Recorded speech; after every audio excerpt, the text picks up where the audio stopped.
Soy Gerardo Ferretis, maestro de muchas escuelas y generaciones de jóvenes y candidato a la Diputación Federal de Morena por el Distrito 7 de Tamaulipas, que comprende los municipios de Ciudad Madero, Altamira y Aldama.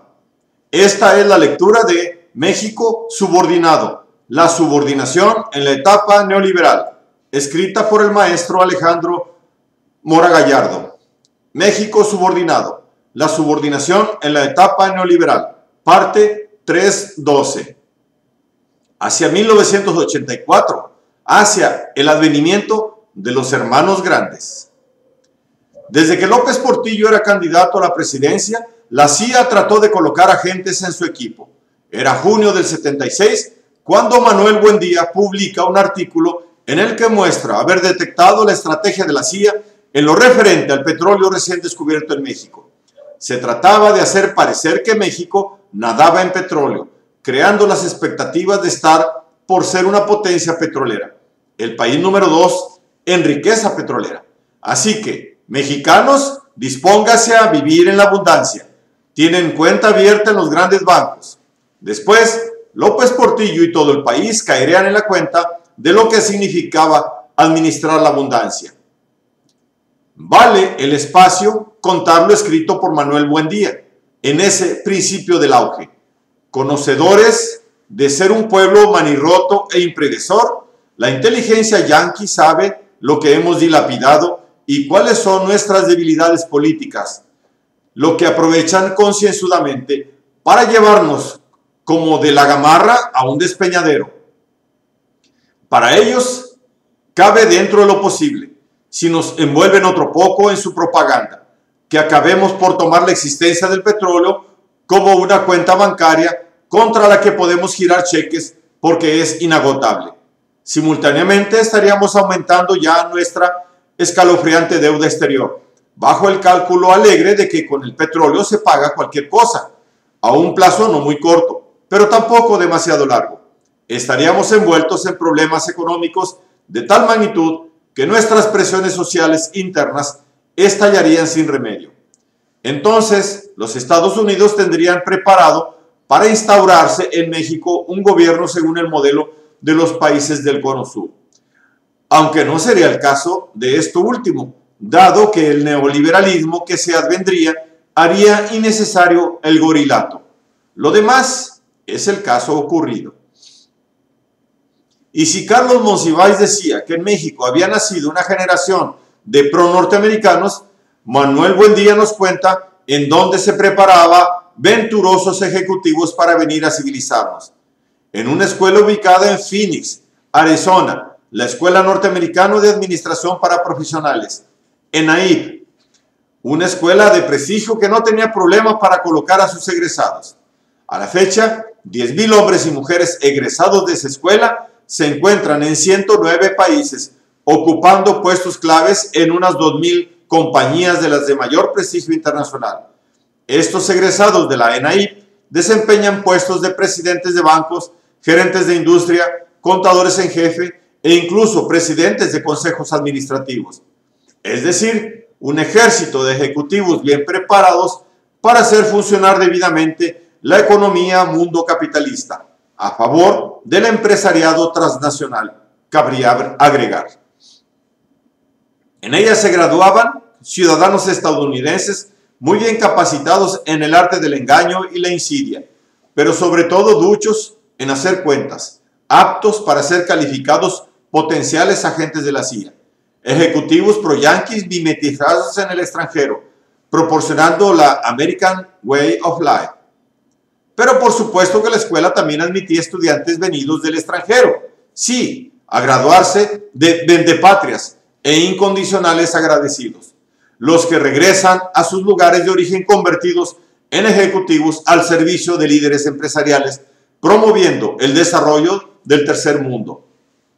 ¿Qué de extraño podía tener que un extranjero egresado de tan prestigiada institución educativa se dijera congratulado por tener trabajo asegurado al regresar a su país en alguna importante compañía internacional? Thunderbirds imperialistas, estadounidenses y latinoamericanos, y además esperando trabajar en red, teniendo un futuro promisorio con las aperturas que la política económica neoliberal estaba por generar. Trabajo garantizado y sin necesidad de dar un golpe de Estado para la penetración de la inversión y la empresa extranjera en pro de modernizar y desarrollar a los del patio trasero atrasados. ¡Estupendo! Ya pueden los países en desarrollo legislar todo lo que quieran para reservar a sus nacionales mayoría de puestos clave en la dirección de las empresas.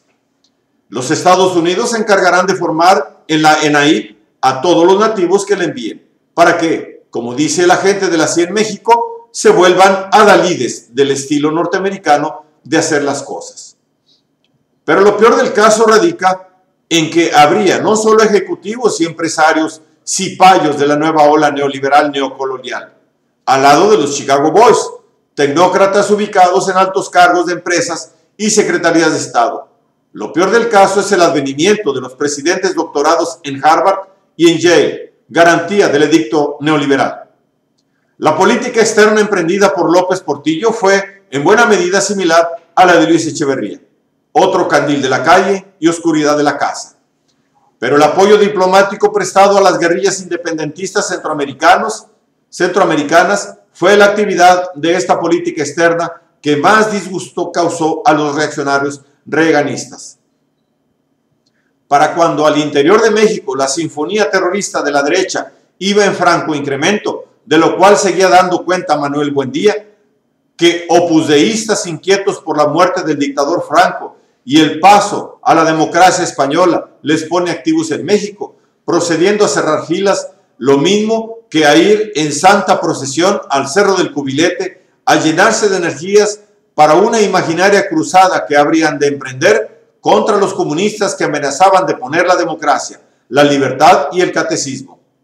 No pocos de estos cristianos son terroristas activos que manejan desde la intimidación y el secuestro hasta los explosivos y las balas, a veces contra imaginarios comunistas, a veces contra los miembros de las propias organizaciones católicas.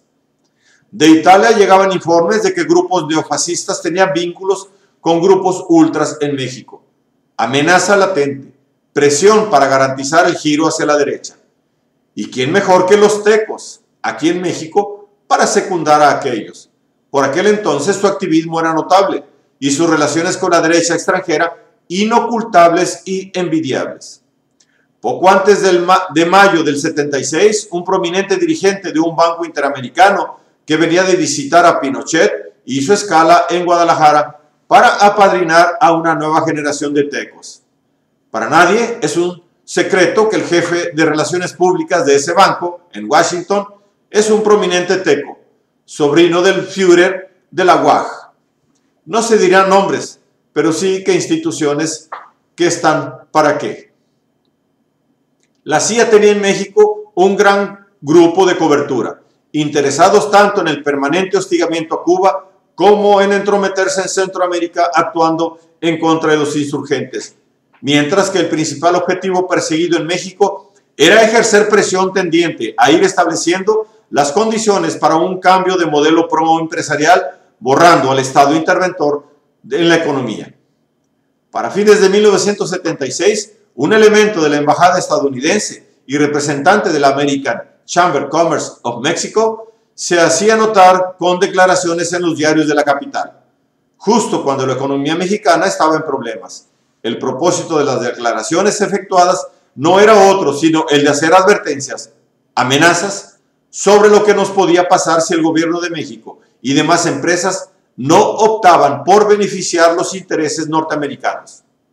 De ello se trataba la intención injerencista de la época, cuando el presupuesto destinado al espionaje por el gobierno norteamericano al año era de 13.500 millones de dólares, 184.000 millones de pesos, equivalentes al presupuesto de 19 secretarías de Estado mexicanas, haciendo fácil el realizar actividades tales como las de información pública, propaganda y relaciones públicas para influir en la opinión de los mexicanos.